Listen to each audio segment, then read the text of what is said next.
El príncipe, el hombre al que los mejores especialistas del mundo habían sentenciado a no volver a caminar jamás, estaba a punto de ponerse en pie en México. El impecable jet médico privado de color blanco descendió suavemente sobre la pista del Aeropuerto Internacional de la Ciudad de México. En medio del deslumbrante mar de luces nocturnas de la capital, la puerta de la aeronave se abrió, dejando descender a un séquito de médicos y asesores de la familia real de Dubái, cuyos rostros reflejaban una urgencia revestida de solemne gravedad. En el centro de todas las miradas, una silla de ruedas de altísima tecnología sostenía el cuerpo del príncipe Khalid, miembro destacado de la realeza de los Emiratos Árabes Unidos. Sin embargo, aquel cuerpo parecía haber sido vaciado de toda energía, como si la chispa de la vida le hubiera sido arrebatada junto con la movilidad de sus piernas tras aquel fatídico accidente en un torneo de polo. Había estado sumido en la desesperación durante 5 largos y agonizantes años. Los hospitales más prestigiosos del mundo le habían repetido el mismo veredicto inquebrantable: nunca más volvería a caminar. Pero en esa noche, mientras la Ciudad de México vibraba con su energía inagotable y su ritmo incesante, nadie sabía que en muy poco tiempo, este país lleno de contrastes sacudiría los cimientos de las creencias de una familia real, demostrando al mundo que, a veces, lo que parece irremediable no carece de cura, sino que simplemente no ha sido mirado desde la perspectiva correcta. El suave deslizamiento de las ruedas sobre el suelo pulido de la sala de recepción VIP apenas era perceptible, pero para quienes lo rodeaban, ese sonido pesaba más que todas las palabras de consuelo del mundo. Para el séquito que había acompañado al príncipe durante aquel largo calvario, ese roce mecánico era el eco de un fracaso sostenido durante 5 años. Media década en la que el joven, que alguna vez montó a caballo con una gracia deslumbrante, tuvo que ser levantado, cargado y forzado a presenciar cómo su propia vida se le escapaba de las manos. Antes del accidente, el príncipe Khalid era la encarnación de la perfección en todos los sentidos. Joven, inmensamente fuerte, disciplinado y una figura prominente en la corte real, no solo por su linaje, sino por un carácter que prometía asumir responsabilidades monumentales en el futuro. El partido de polo de aquel día no tenía nada de inusual, era solo una tarde más en una vida llena de honor, adrenalina y absoluta confianza. Pero nadie pudo prever que, en una fracción de segundo, su caballo se encabritaría, arrojando su cuerpo violentamente contra la tierra. Aquel brutal impacto se lo arrebató todo de un solo golpe. Tras el accidente, la sala de emergencias se sumió en el caos, el equipo médico entraba y salía sin cesar, conectando todo tipo de soportes vitales. El sonido de las órdenes médicas se mezclaba con las plegarias silenciosas de su familia. Cuando llegaron los primeros resultados, el rostro del cirujano jefe palideció, la médula espinal había sufrido un daño catastrófico. Un sistema nervioso vital había sido severamente comprometido. Y aunque nadie se atrevió a pronunciar las palabras más crudas de inmediato, todos comprendieron que la vida del joven príncipe jamás volvería a ser la misma. A partir de entonces, todo en su existencia fue reemplazado por la palabra tratamiento. Su palacio en Dubái se transformó en un centro de coordinación médica que no dormía. Se enviaban interminables listas a especialistas de todo el planeta: Estados Unidos, Reino Unido, Alemania, Suiza. Los nombres de los mejores hospitales del mundo se pronunciaban como si fueran el último faro de esperanza. Una y otra vez, su avión privado lo llevó a cruzar continentes para someterse a cirugías, fisioterapias, evaluaciones y pruebas con tecnologías experimentales, aferrándose a la más minúscula posibilidad restante. Pero cada vez que se encendía una chispa de esperanza, ésta se extinguía con una crueldad fulminante. Algunos médicos hablaban con cautela excesiva, otros eran brutalmente francos, y unos pocos intentaban suavizar el golpe con palabras amables. Pero el mensaje siempre era uno solo, explicado en lenguaje científico, con tomografías, gráficos, estadísticas y evidencias irrebatibles que no dejaban espacio para que el corazón discutiera. El daño era demasiado grave para cualquier recuperación. Esa sentencia no se pronunció una sola vez, resonó como un eco lúgubre en decenas de hospitales de distintas naciones, hasta que finalmente se grabó a fuego en la mente de Khalid, mucho más profundo que las cicatrices de su cuerpo. Con el tiempo, los músculos que alguna vez fueron vigorosos comenzaron a atrofiarse. Sus piernas, que antes dirigían a su corcel con precisión milimétrica, ahora guardaban un silencio aterrador. El mutismo de su propio cuerpo era la peor de las torturas, no era el dolor físico, ni el pitido de los monitores, ni siquiera el veredicto de los expertos, sino el hecho de que él mismo le ordenara a sus dedos moverse y absolutamente nada ocurriera. Ese abismo lo fue devorando por dentro, haciéndole dudar de si aún era el dueño de su propio ser. Durante el primer año, el príncipe luchó. En el segundo año, intentó soportarlo con estoicismo. En el tercer año, su sonrisa comenzó a desvanecerse. En el cuarto, dejó de hablar del futuro. Y al llegar al quinto año, lo que quedaba en él no era esperanza, sino una existencia suspendida en el vacío. Aceptaba las terapias por inercia, permitía que su equipo de cuidadores hiciera su trabajo, pero en lo más profundo de su alma, ya no creía que nada pudiera cambiar realmente. Fortunas incalculables, el poder absoluto de la realeza, una red global de contactos, la tecnología más avanzada que el ser humano promedio jamás soñaría con rozar, todo estaba a sus pies. Y, sin embargo, él seguía confinado a esa silla de ruedas. Quizás la persona que más sufría no era el príncipe, sino su madre. La reina de Dubái vio como su hijo, antes radiante y lleno de vida, se encerraba lentamente en sí mismo. Vio como sus ojos, antes desbordantes de seguridad, se volvían opacos, como el joven que antes entraba a una habitación irradiando energía, se convertía en un hombre que miraba por la ventana sin ninguna emoción.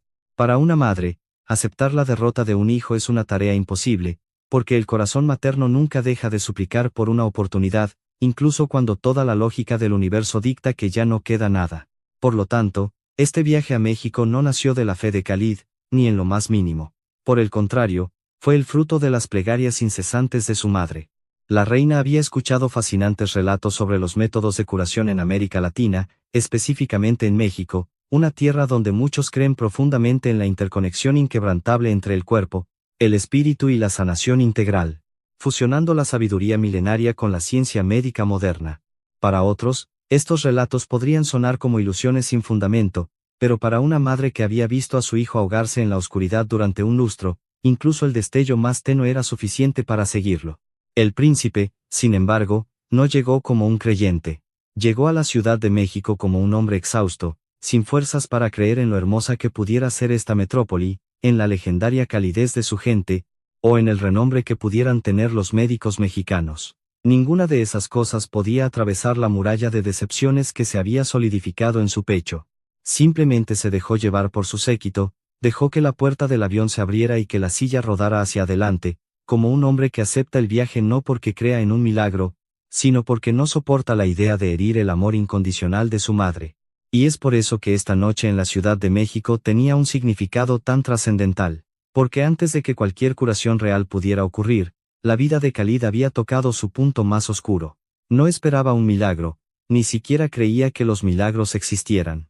Pero, a veces, las historias que alteran el curso de una vida humana comienzan exactamente en el instante en que el corazón ya no tiene fuerzas para esperar. Y, en ocasiones, el punto de inflexión más profundo no inicia con una respuesta clínica, sino con el encuentro con alguien que logra ver nuestro dolor de una forma completamente distinta al resto del mundo.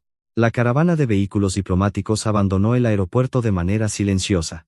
Las luces de la ciudad se extendían a lo largo del majestuoso Paseo de la Reforma, atravesando una urbe que se niega a dormir. A ambos lados de la gran avenida, la vida desbordaba.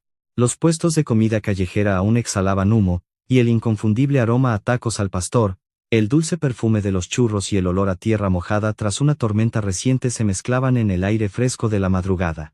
Los vehículos se movían con agilidad, la gente reía bajo las cálidas luces ámbar que se reflejaban en el asfalto húmedo. La ciudad entera parecía latir con un ritmo propio, no demasiado hostil ni apresurado, ni excesivamente solitario, sino lleno de una calidez vibrante, un aliento suave pero perseverante. Pero en el vehículo central, el más silencioso de todos, el joven príncipe se sentía habitando un universo paralelo. Khalid permanecía inmóvil en su asiento adaptado, con la mirada vacía perdida en la ventana. Veía el reflejo de las luces en el cristal, a la gente común caminando de regreso a casa, con rostros cansados pero en paz. Y esas imágenes hicieron que su corazón se contrajera con un dolor extraño. Porque lo que esa gente daba por sentado y hacía sin pensar, para él se había vuelto algo inalcanzable, caminar con sus propias piernas, detenerse donde quisiera. Vivir sin necesitar que alguien lo sostuviera a cada segundo. Cuanto más vibrante era la Ciudad de México, más ensordecedor se volvía el silencio de su propia alma. El convoy se dirigió hacia un hospital privado de élite en una zona exclusiva de la capital, famoso entre pacientes internacionales por su excelencia y su enfoque vanguardista. Pero lo que diferenciaba a este lugar de los ostentosos centros médicos de Europa o Norteamérica era que aquí no solo había tecnología de punta, sino una sutileza y una hospitalidad intrínsecamente mexicanas en cada rincón. Desde la iluminación cálida en los pasillos que no lastimaba la vista, pasando por los ligeros aromas a hierbas medicinales como el romero y la lavanda, hasta el tono de voz de los recepcionistas, tan genuinamente amables que nadie se sentía examinado, sino más bien, acogido en un refugio. Cuando la silla de Khalid atravesó las puertas de cristal hacia el área de tratamiento especial, el equipo médico y de enfermería ya lo esperaba, inclinando levemente la cabeza en señal de profundo respeto. Nadie mostró pánico o sumisión exagerada ante la alta jerarquía del paciente, pero tampoco ignoraron la inmensa gravedad del caso. Sus miradas eran serenas, dignas y profundamente empáticas. Era una bienvenida al estilo mexicano, sin grandilocuencias innecesarias, pero haciendo sentir al visitante una sinceridad abrumadora desde el primer segundo. Entre el grupo, un hombre destacó al frente, vistiendo una bata blanca inmaculada. Su porte no era tan severo como para crear un muro de distancia, ni tan relajado como para parecer inexperto. Era el doctor Alejandro Rivera, una eminencia en medicina de rehabilitación y neurología motora. Su nombre tal vez no resonaba en las portadas de las revistas médicas de Occidente con la misma frecuencia que el de los cirujanos de élite, y carecía de esa actitud altiva de quien busca impresionar al mundo. Pero en cuanto se acercó al príncipe Khalid, éste percibió algo radicalmente distinto en él en comparación con los cientos de doctores anteriores. No era arrogancia, no era ambición, ni la confianza sobreactuada de alguien que quiere probar su valía. Era una quietud asombrosa, la calma de un hombre que sabe exactamente qué está buscando. El doctor Alejandro dio la bienvenida en un inglés impecable pero con un acento suave y sosegado, saludando con respeto a los asesores y a la representación de la reina. Su trato fue tan genuino y falto de pretensiones que, de alguna forma inexplicable, logró apaciguar la tensión de toda la sala. No comenzó recitando sus credenciales, no prometió curas milagrosas ni mostró ansiedad por tener en sus manos a un paciente de la realeza. Simplemente dijo que, esa noche, quería examinar al príncipe de manera táctil y detallada, porque, según sus palabras, a veces, las respuestas más urgentes no residen en un expediente de 1000 páginas, sino en lo que el cuerpo intenta decirnos en su propio y silencioso idioma. Esa breve frase hizo que varios de los asesores médicos de Dubái intercambiaran miradas de escepticismo. Durante un lustro, los informes impresos lo habían sido todo. Resonancias magnéticas, tomografías, evaluaciones neurológicas, tablas de atrofia. Todo había sido diseccionado una y 1000 veces hasta que nadie pensó que hubiera un solo milímetro del cuerpo del príncipe que no hubiera sido cartografiado. Pero el doctor Alejandro pidió empezar desde ahí, desde el ser humano, no desde el papel. La sala privada se sumió en un silencio reverencial cuando comenzó la evaluación. No había máquinas emitiendo pitidos alarmantes, solo luz cálida y los movimientos precisos del experimentado médico. Revisó con detenimiento los resultados previos, pero no se quedó estancado en las imágenes de la lesión espinal. Observó la alineación de la pelvis de Khalid, la contracción de los cuádriceps, la rigidez en la zona lumbar, el nivel de tensión en las fascias y los músculos profundos, la más mínima reacción en la piel e incluso el patrón de respiración del príncipe cuando intentaba ocultar un dolor sordo. Luego, continuó examinando el cuerpo de una manera que los médicos europeos apenas reconocían. Sus dedos presionaban rítmicamente a lo largo de las cadenas musculares, deteniéndose en tendones y puntos de conexión, un conocimiento derivado tanto de la neurología moderna como de las ancestrales técnicas de sobadas mexicanas, a los que un médico ortodoxo apenas prestaría atención. Se tomó mucho más tiempo del esperado. Un tiempo deliberado, como si estuviera leyendo un pergamino antiguo en la piel del paciente con una concentración devota. Al principio, Khalid no esperaba nada. Dejó que el procedimiento siguiera su curso. Pero a medida que la exploración avanzaba, empezó a sentir que esta vez era diferente. Este doctor no lo miraba con los ojos de alguien que busca confirmar un diagnóstico viejo para lavarse las manos. Estaba buscando una grieta. Un minúsculo espacio entre lo imposible y lo que aún no había alcanzado su límite. Finalmente, el doctor Alejandro detuvo sus manos en la zona baja de la espalda. Su expresión cambió sutilmente, no por sorpresa, sino con el brillo en los ojos de quien ha encontrado la última pieza de un rompecabezas. Miró a su equipo, luego se giró educadamente hacia el jefe médico del séquito de Dubái y habló con una voz lo suficientemente firme para que todos supieran que no estaba dando falsos consuelos. Dijo que la lesión en la médula era innegablemente grave, y que no pretendía ignorar la realidad médica que el príncipe había enfrentado por 5 años. Sin embargo, continuó el médico, por lo que he visto y sentido en mis manos, El problema actual no se limita únicamente al punto exacto de la lesión espinal. Gran parte de la musculatura profunda está bloqueada en un estado de espasmo crónico severo. Su sistema motor ha estado encadenado durante tanto tiempo que la circulación, las respuestas reflejas y una porción de las señales eléctricas parecen haberse estancado. Y no porque hayan muerto definitivamente, sino porque, quizás, nunca se les ha enseñado a despertar de nuevo de la manera correcta. La sala se volvió un sepulcro. Un neurólogo extranjero del séquito frunció el ceño de inmediato. No debatió a gritos, pero su lenguaje corporal gritaba escepticismo puro. El doctor Alejandro no se inmutó ni intentó defenderse con monólogos defensivos. Simplemente añadió con calma, la medicina moderna es brillante para ubicar la magnitud de la destrucción. Pero aquí, en nuestra práctica integral, entendemos que un cuerpo que parece completamente inerte puede no haberlo perdido todo. A veces, solo necesita que le enseñen cómo reconectar los cables de todo el sistema. Nadie se atrevió a decir que había encontrado la cura mágica. Pero en ese silencio absoluto, algo germinó. No era la promesa de un milagro, sino algo mucho más profundo y formidable, la posibilidad. Y para un hombre que ha estado encerrado en las tinieblas durante años, lo que más sacude el alma no es una luz cegadora que aparece de la nada, sino el simple hecho de que alguien tenga el coraje de decir en voz alta, tal vez. Esta historia todavía no ha terminado.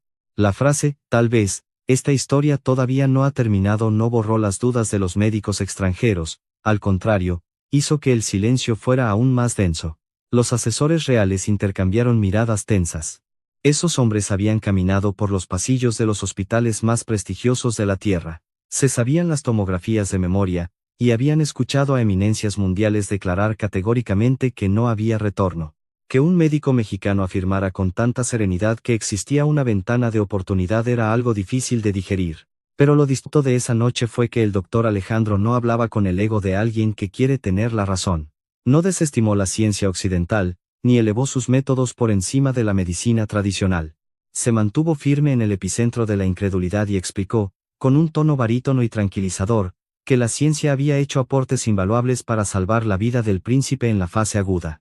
Pero también afirmó que recuperar la vitalidad de un ser humano no siempre puede reducirse a números y placas de rayos X, porque el cuerpo humano es un ecosistema profundamente interconectado.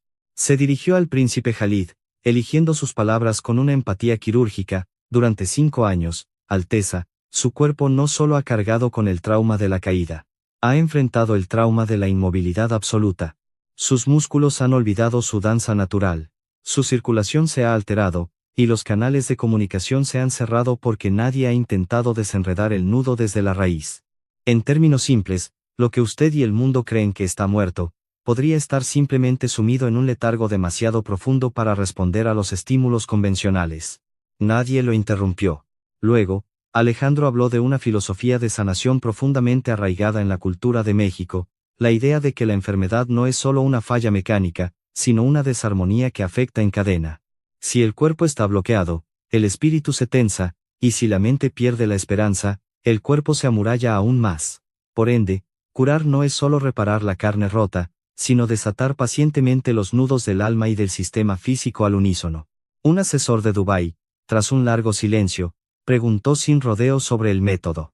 El médico mexicano respondió sin titubear, el primer paso no es obligarlo a caminar ni forzar sus límites. No prometeremos cosas irreales. El primer paso es liberar la armadura de tensión en sus fascias profundas, quitar la presión asfixiante sobre el sistema nervioso periférico, restaurar el flujo sanguíneo y, muy lentamente, recordarle a su cuerpo que aún pertenece al mundo de los vivos. Usaremos terapia manual profunda, estimulación térmica localizada, tracción y corrientes de baja intensidad. No para fabricar un milagro, sino para intentar abrir la puerta que se cerró hace un lustro. El representante de la reina guardó silencio. Sabía del dolor de la madre del príncipe, de sus noches de insomnio. Miró al joven Khalid, inmóvil en su silla, y tras unos segundos, asintió levemente. Ese asentimiento no tuvo la fanfarria de un protocolo real, pero fue la entrega del mayor tesoro, la confianza en el momento exacto en que todo lo demás había fallado. En cuestión de minutos, la sala de rehabilitación se transformó. El equipo de enfermería mexicano se movía con una eficiencia silenciosa, casi coreográfica. Bajaron las luces para no sobreestimular el sistema nervioso del paciente. El aroma a compresas calientes con infusión de árnica y aceites esenciales comenzó a inundar la habitación, un toque inconfundible de la herbolaria del país. Los equipos de ultrasonido y estimulación eléctrica fueron colocados estratégicamente. El lugar no se sentía como un quirófano gélido y estéril, se sentía como un santuario que invitaba al cuerpo a regresar a casa. Khalid fue trasladado con exquisito cuidado a la camilla de tratamiento. Su rostro permanecía petrificado, como el de un hombre aterrorizado de permitirse volver a sentir esperanza. Pero esa noche, el doctor Alejandro no usó discursos motivacionales. Solo se acercó y le susurró: «Príncipe, es posible que sienta dolor sordo, presión o calor. No se alarme. No es peligro, es el idioma que su cuerpo usará para quejarse mientras despertamos lo que ha estado dormido». Y entonces, el tratamiento comenzó. Las manos de Alejandro eran firmes pero no invasivas. Empezó a descontracturar la región lumbar, la cadera y los muslos. Su ritmo era profundo, buscando las capas de tejido que llevaban años petrificadas, pero con una cadencia tan respetuosa que el cuerpo no generaba resistencia. No actuaba para lucirse ante los médicos árabes, parecía un maestro artesano desenredando pacientemente los hilos de un telar antiguo. Con cada presión sostenida, Khalid experimentaba un leve estremecimiento. La sensación perdida no regresó como una ola de alegría, sino como una pesadez abrumadora, un dolor agudo y una sorpresa desgarradora. Porque esas molestias significaban, irremediablemente, que su cuerpo aún era capaz de sentir. Una fina capa de sudor perló la frente del príncipe. Apretó la mandíbula, soportando esa extraña invasión sensorial.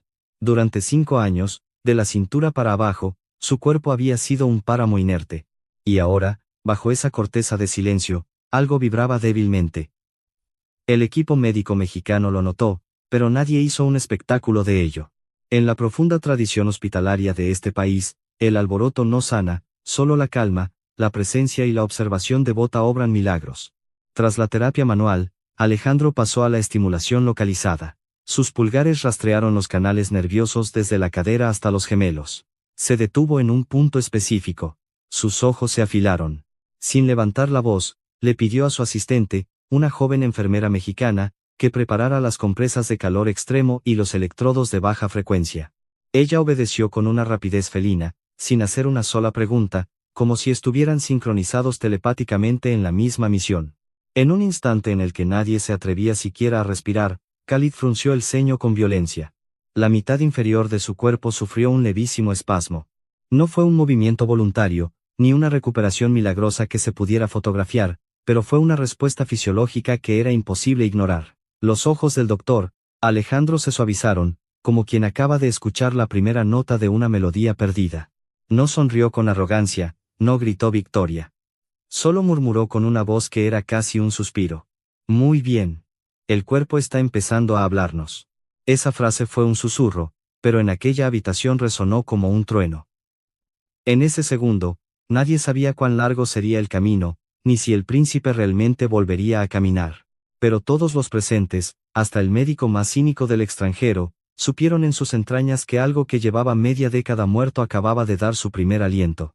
Tras el susurro del doctor, una parálisis absoluta se apoderó de la sala. Incluso los doctores europeos, antes recelosos, parecían congelados. Porque lo que acababa de ocurrir rompía en 1000 pedazos el dogma de los últimos 5 años. El silencio pesado de la desesperación había mutado en el silencio eléctrico de la anticipación. Todos aguardaban para ver si esa chispa sería sofocada por la oscuridad nuevamente, o si se convertiría en un incendio. El doctor Alejandro no dejó que la euforia nublara su juicio. Continuó con una meticulosidad clínica y un ritmo sosegado, sabiendo que el peor error ahora sería apresurar el sistema nervioso y provocar un colapso por sobreestimulación. Ajustó las corrientes, cambió las compresas de calor y siguió enviando señales constantes, pidiendo permiso al cuerpo del príncipe en lugar de forzarlo. En la camilla, Khalid era un huracán de emociones. Estaba sintiendo algo. No era solo dolor. Era un peso, una corriente profunda, la confirmación de que sus piernas seguían ancladas a su cerebro. Para un hombre sano, sentir presión puede ser irrelevante, pero para alguien cuya mitad inferior ha sido el cadáver de un extraño pegado a su torso, esa sensación era como escuchar la voz de un ser amado al que se creía muerto. Su corazón latía desbocado. Alejandro bajó hasta los pies del príncipe. Usó sus manos, fusionando la sabiduría empírica mexicana de la manipulación de fascias con el rigor neurológico. La enfermera sostenía los tobillos de Khalid con una suavidad maternal, mientras otro especialista monitoreaba la respiración del joven monarca. Nadie daba palabras de falso aliento. Solo escuchaban. Minutos después, Khalid cerró los ojos con fuerza.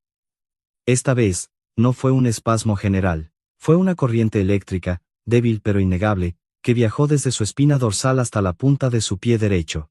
Como si miles de hormigas invisibles recorrieran caminos que habían estado sepultados bajo la nieve. Abrió los ojos de golpe y miró al médico mexicano, con el terror y la fascinación de un hombre que descubre que las ruinas de su casa aún tienen cimientos. El doctor Alejandro captó la mirada. «Concéntrese, Alteza», le dijo suavemente, con esa paciencia inagotable tan propia de su gente. «Sienta todo poco a poco. No se presione. A veces, la carne responde mejor cuando el alma deja de asfixiarla con expectativas». Y entonces, llegó el momento que se quedaría grabado en la memoria de la familia real para siempre. Alejandro se paró al final de la camilla, miró fijamente a Khalid a los ojos y le pidió lo impensable, le pidió que enviara una orden a su pie, que intentara moverlo. Esa petición, aparentemente trivial, pesaba toneladas. Khalid había intentado eso 1.000.000 de veces en la soledad de su palacio en Dubái. Había mirado sus pies hasta que los ojos le ardían, gritando internamente, empujando con toda su voluntad, solo para ser aplastado por la decepción una y otra vez. Lo difícil no era mover el dedo, lo aterrador era atreverse a tener fe de nuevo. Inhaló profundamente. Fijó su mirada de halcón en la punta de su pie derecho. El silencio era tan denso que casi se podía palpar. 1 segundo. 2 segundos. 3 segundos. Y entonces, ocurrió. El dedo gordo del pie derecho de Khalid se movió. No fue una patada, no fue una flexión atlética. Fue apenas un temblor, una ondulación milimétrica, como una gota de agua cayendo en un estanque quieto. Pero para los que estaban en esa sala de la Ciudad de México, fue como si el eje de la tierra se hubiera movido. El consejero principal de Dubái se llevó la mano a la boca, ahogando un sollozo. Los médicos occidentales retrocedieron un paso, pálidos, viendo colapsar todos sus paradigmas médicos. Las dos enfermeras mexicanas intercambiaron una mirada de complicidad con los ojos húmedos, pero mantuvieron su postura profesional. Y Khalid. Khalid miró su pie como si fuera la primera vez que lo veía en su vida. La armadura de hielo que había construido alrededor de su corazón durante 5 años se hizo añicos en un segundo. Sus ojos se llenaron de lágrimas calientes y espesas. No se sentía curado, no pensó en correr, pero en ese instante, en el centro de su pecho, supo que la puerta de su prisión acababa de ser abierta. Alejandro asintió lentamente. «No hemos ganado la guerra hoy, Alteza», dijo con una sonrisa contenida. «Pero tenemos la evidencia definitiva, su cuerpo todavía puede obedecerle». Esa noche, bajo el cielo estrellado de México, la línea entre lo imposible y lo posible se había borrado. Para un príncipe desterrado de su propia movilidad, el minúsculo temblor de un dedo representaba la devolución de su dignidad humana. A veces, lo que el mundo llama el final absoluto, es solo el instante antes de encontrar la cerradura correcta. Tras ese movimiento, el protocolo cambió. Alejandro sabía que el éxito no radica en la euforia momentánea, sino en la disciplina. A la mañana siguiente, el sol de México iluminó la habitación privada de Khalid.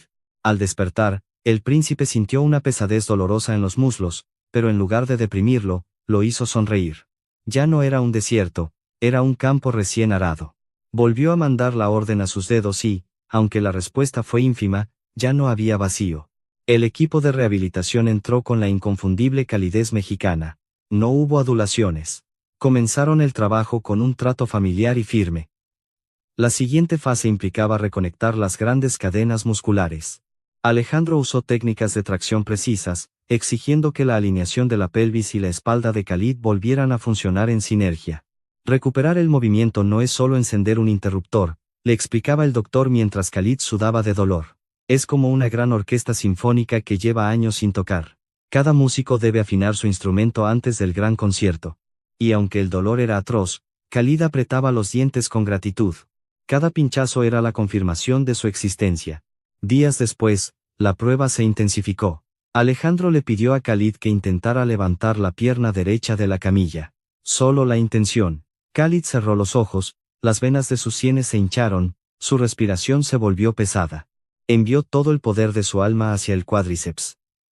Al principio, nada. Luego, el músculo tembló. Un poco más, sin prisa, susurró el doctor. Con un esfuerzo sobrehumano, la pierna de Khalid se despegó de las sábanas. Apenas unos centímetros. Temblaba violentamente, pero flotaba en el aire por voluntad propia. Era la primera vez en 5 años que desafiaba a la gravedad. El aire en la sala se volvió sagrado. No hubo aplausos estridentes, solo el respeto místico hacia el milagro de la fisiología y la fe humana. Tras asimilar la hazaña, el doctor Alejandro supo que era el momento del precipicio mental. Ordenó que sentaran a Khalid al borde de la cama y trajeran una andadera ortopédica. El terror inundó al príncipe. Levantar una pierna acostado era una cosa, pero dejar caer todo el peso de su cuerpo sobre extremidades que llevaban años dormidas era enfrentarse a la humillación de una posible caída. El miedo a que todo se desmoronara lo paralizó. Alejandro leyó su pánico. No venimos a evaluar si es usted un guerrero invencible, Alteza. No exigimos perfección. Solo vamos a escuchar hasta dónde nos deja llegar su cuerpo hoy. Esas palabras, desprovistas de presión, liberaron el alma de Khalid. Con la ayuda del equipo, bajó los pies hasta que las plantas tocaron el suelo firme. El tacto frío de la baldosa envió un relámpago por su espina. Sus manos se aferraron al metal de la andadera hasta que los nudillos palidecieron. Respiró hondo y, con los 2 asistentes mexicanos flanqueándolo, empujó su cuerpo hacia arriba. Sus piernas temblaban como hojas en un huracán. Su torso se balanceó peligrosamente. Sus músculos ardían como fuego puro. Pero se sostuvo. Estaba de pie. Torpe, frágil, tembloroso, pero absolutamente de pie. Las lágrimas que el orgullo real le había obligado a ocultar durante un lustro se derramaron libremente por sus mejillas. No lloraba por debilidad, lloraba porque estaba abrazando la vida de nuevo. En ese instante, en una clínica de la Ciudad de México, el hombre derrotado había resucitado. Esa misma tarde, la noticia, imposible de ocultar, voló a través del océano hasta llegar a Dubái.